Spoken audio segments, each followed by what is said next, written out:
Hello students, this is Professor Urvish Mewada, HOD, Electrical Department, Sri Swaminarayan Institute of Technology, Bhat Gandhinagar. I am the subject matter of Power System 2, which is in semester number 5, and the GTU subject code is 3150911. In previous lecture, we studied about power through AC circuit. Now, in this second lecture, we'll see the topic number 2 is the complex power flow, and complex power balance. So first of all, what do you mean by complex power? See, already we studied that we face some difficulty in case of alternating current to measure the power. Why we face this difficulties? Because the values of voltage and current continuously changing, means it is an instantaneous value, or we can say alternating value, and it can be changed the devices which are connected as load, and that the tendency of that load devices, means we connect three types of generally loads: resistive, capacitive and inductive. All three has different nature, and due to that, or we can say characteristic of that elements, power continuously changing, and due to that change we need to we face some problems to measure a power. That's why this power is called complex power. Now, in complex power, the electric power is for AC circuit. This is an equation for the power. So this S indicates this is an apparent power. This P indicates this is a real power, or we can say input power, and this reactive power, this is the reactive power. Q indicates this is the reactive power, and these are the units of this powers. So S can be written mod as cos theta plus j sin theta. Why sin theta term is over here? Because this term is associated with the reactive power. Now, apparent power can be measured in the units of apparent power is VA, kVA, MVA, and real power, or we can say input power. Then the units of active power is watt, kilowatt, megawatt, and reactive power can be measured VAR, kVAR and MVAR. Now the equation of S can be further written as mod S is equal to under root of P square plus Q square. This is nothing but the power triangle. As we already studied in power triangle, the diagonal part indicates apparent power, the vertical part indicates the reactive power, and the horizontal part indicates the active power. So this can be written in terms of we can say trigonometric method. So S is equal to P square plus Q square, and we can write P is equal to S cos theta, and theta can be measured with the help of this triangle. So theta is equal to tan inverse of Q by P, where Q is the reactive power and P is the active power. Let's see the power factor. Now this power factor, this term is associated with the load which is connected with the system. Means if we connect the resistive load, then power factor is different. If we connect an inductive load, then power factor is different, and if we connect the capacitive load, the power factor is different. Why this power factor differs from according to the load is due to the reactive power, or we can say due to the tendency of that element after giving supply. It shows the reflection according to the input signal. Means this is in the power factor we have two types: leading power factor and lagging power factor, and one more power factor is unity power factor. So here vector diagram of leading power factor and vector diagram of lagging power factor, and power triangle is also drawn, you can see. So first of all, the equation of power factor can is termed as cos theta or cos phi. So if we know the value of real power consumed by the device, and if we know the apparent power, then we can measure power factor. Another we can say power factor, if we want to write an equation for power factor, is R by Z, means resistance over the impedance of the of an element. So leading power factor, why this is called leading power factor? Because see, this is first of all, power factor is a cosine angle between voltage and current. So this is a voltage vector and this is the current vector, and the angle difference between V and I is theta. So theta is replaced over here, so cos of that this theta will be the power factor of the device. So for leading power factor, why it is called leading power factor? Because I leads to V by theta degree, that's why it is called leading power factor. So if you plot the vector diagram of this leading power factor, then it is in the fourth quadrant. So P means active power is over here, and Q is the reactive power, and S is the apparent power. See, what as I already explained you, whatever the tendency, whatever the characteristic of instrument, whatever the load is connected to the system, according to that load offers the reactive power. Means this Q, if this Q is large, then apparent power will be more, but real power means active power will never change. So so that's why it is taken as a reference. And Q is the reactive power. As the reactive power increase, means we have to extend this line, and as we extend this line, this theta will increase, means power factor will increase. Now for the lagging power factor, why it is called lagging? In this case, the I is ahead to V. In this case, I is behind to V with angle theta. So generally for leading power factor we use capacitive circuits, and for the lagging power factor the circuits are inductive in nature. So this is taken as a reference, and this is in the upper quadrant, means in the third quadrant. So this is the reactive power offered by the by an element, and this is the resultant, means apparent power due to the active power and reactive power. Again, as lagging, we can say we use more inductive circuit, or we can say purely inductive circuit, then Q is more, and as Q is more, power factor of the system is poor. So for the lagging power factor, Q is greater than or equal to, Q is greater than 0, or theta is greater than 0 for the inductive, and for the leading, Q is less than 0, or theta is less than 0 for the capacitive circuit. That's why I explained you leading power factor and lagging power factor. In next slide we'll see the complex power. So complex power, generally already we discussed the equation. This is the summary. So it is designated as S, and P is designated as real power, and Q is reactive power. So this is an equation for the complex power. Means complex power is the apparent power. Apparent power contains the complex power of active power and reactive power. Now this is a graphical representation of S and some equations related to the S. So this is the theta, means this is the power factor angle. It is a resultant of theta V and theta I, means an angle between theta V and theta I. V is the voltage and I is the current angle, and the resultant of this two quantity is the apparent power. Apparent power is generally the we can say volt ampere capacity required to supply, total VA capacity required to supply, and P is the average power, means useful output from the device being powered in watt, and Q is the reactive power, power exchanged between source and load. What do you mean by power exchange? As I already explained you that whenever we use capacitive circuit or inductive circuit, so both devices has a tendency to get charged initially, and then after charging it will get expand, or we can say discharge. So whenever this devices get discharged, it will release the energy in the system, and that's why system get deflected, and that's why it is very complex to measure the AC power. Now these are the equation for the apparent power. These are some more equations. We can calculate the angle as well as we can calculate the apparent power. Now if the power factor angle is 0, if this is a 0, it means apparent power is equal to average power, means apparent power and average power both are equal, but practically it is not possible, but we can achieve an angle near to 0.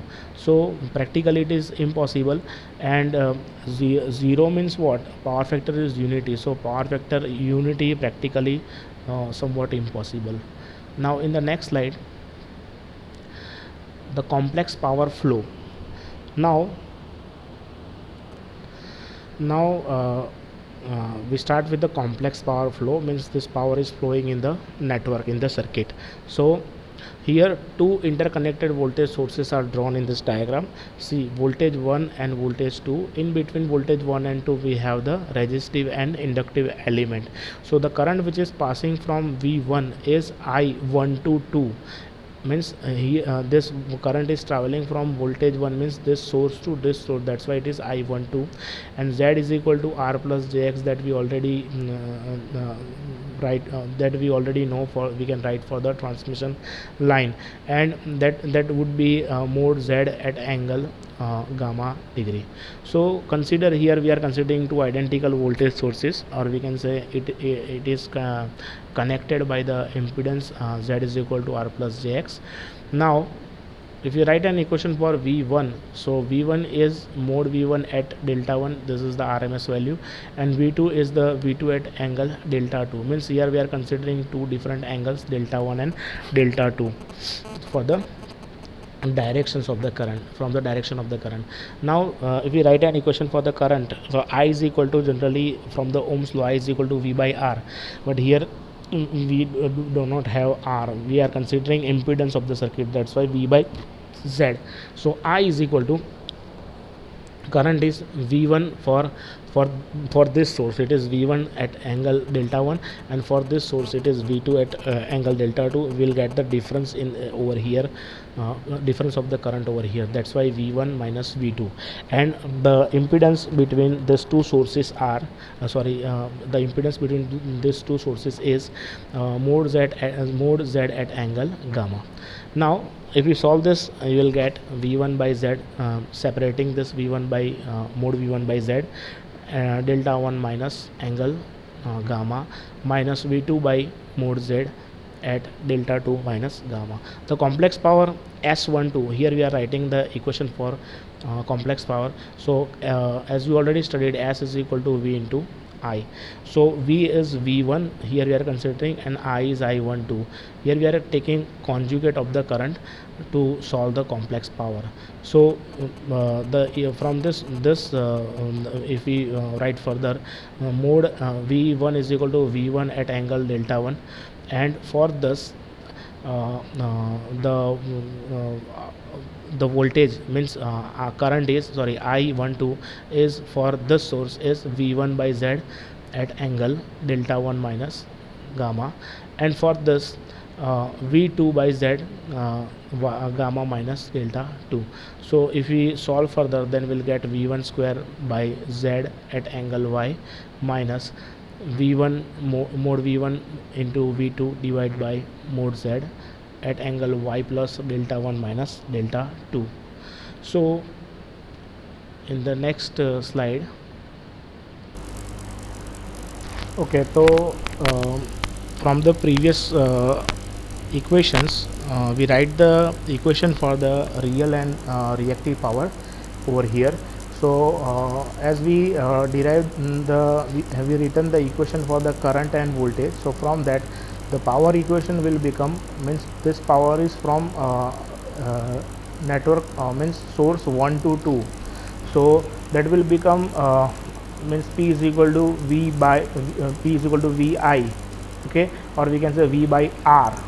So here V is from 1 is V1 square, and the impedance is Z between node 1 and node 2, and the angle between V and I is cos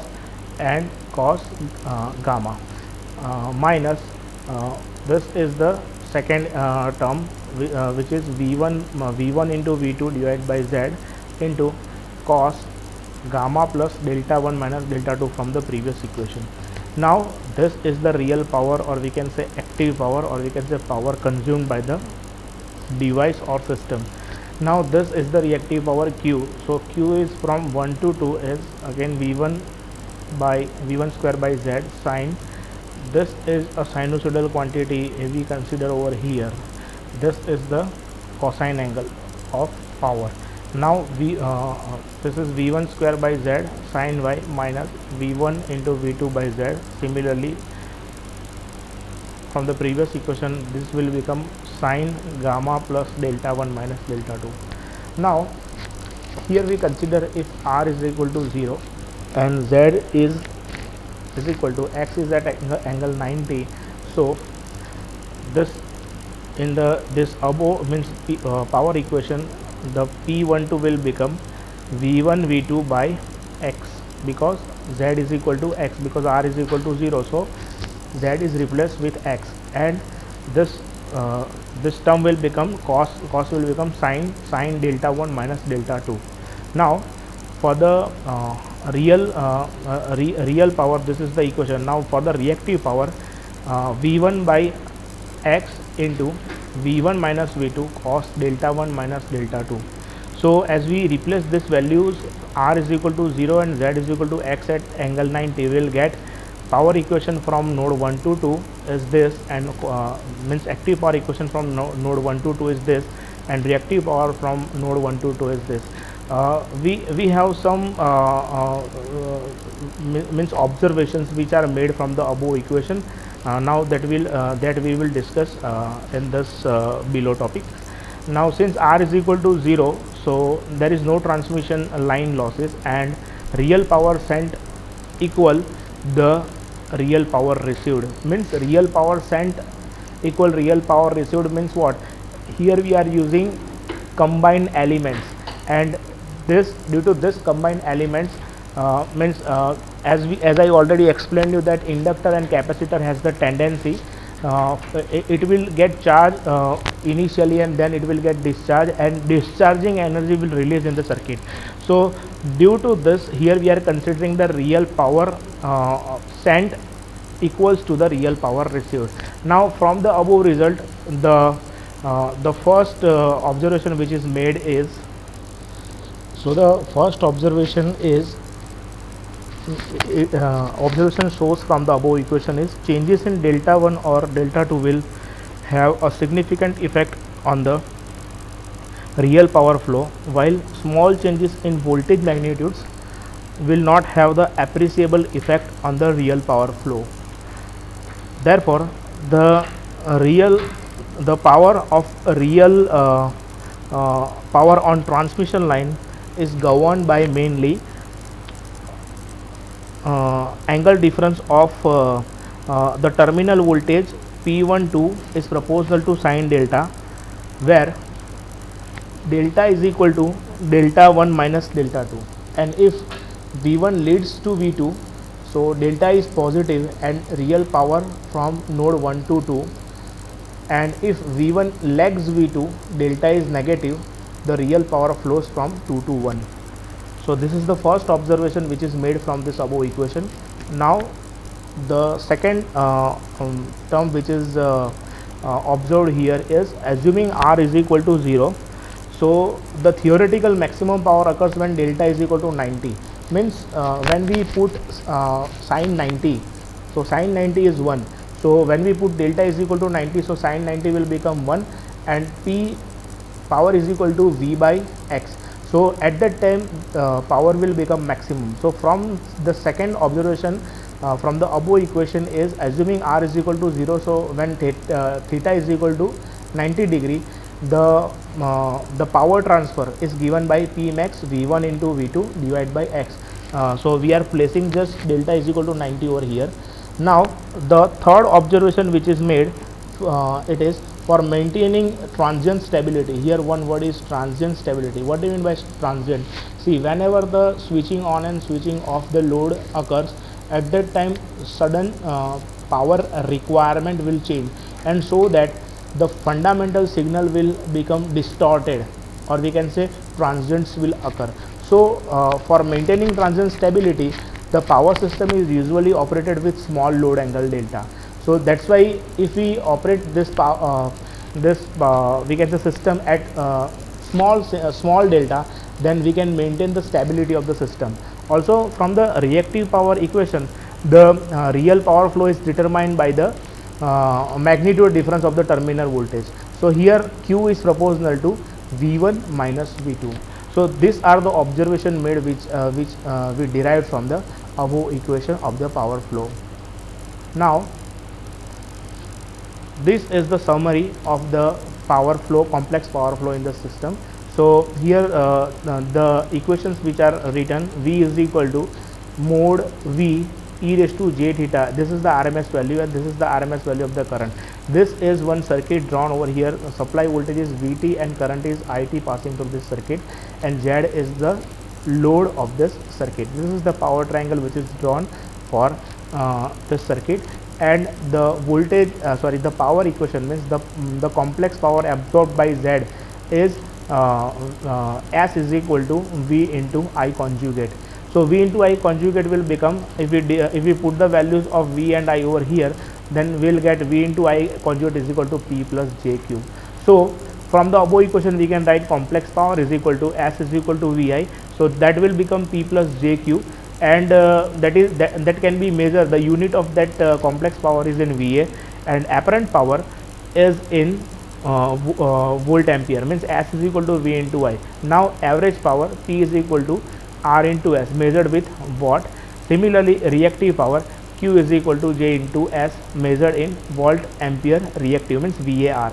And the power factor of the system is cos phi is equal to angle V minus angle I is equal to P by S, that we already studied in the previous slides. Now the machine and the transformer have the capacity limits and the power losses that are independent of cos phi. So their ratings are always given in apparent power. The reason is, whenever we perform no load test and open circuit, we can say open circuit test and short circuit test, this devices offers only copper loss and iron loss. So copper loss defines the value of voltage, and iron loss defines the value of current.